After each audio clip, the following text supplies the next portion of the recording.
இந்த மாதிரி முடிச்சு போட்டிங்கன்னா அது பிரிஞ்சிடும்.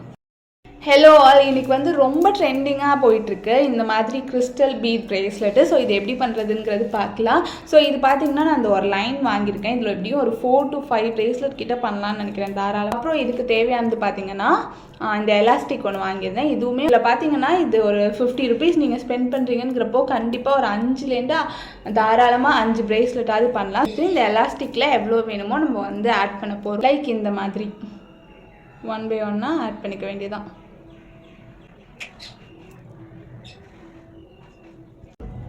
ஸோ எனக்கு எவ்வளோ வேணுமோ நான் அவ்வளோது கோத்திக்கிட்டேன். என்னோடய மோஸ்ட்லி இந்த சைஸ் தான் எல்லாருமே போடுறதும். இது எப்படி நாட் போடணும்னா, நிறைய பேர் இந்த மாதிரி நார்மல் முடிச்சு மாதிரி போடுறீங்க, அந்த மாதிரி போடக்கூடாது. ஸோ நல்லா இந்த மாதிரி இழுத்துக்கோங்க. இழுத்துட்டு 2 த்ரெட்டையும் சேர்த்து தான் நம்ம முடிச்சு போடணும். கொஞ்சம் கட் பண்ணிக்கோங்க. 2த்தையும் கட் பண்ணிவிட்டு 2த்தையும் சேர்த்து போட்டால் தான் அது பிரியவே பிரியாது.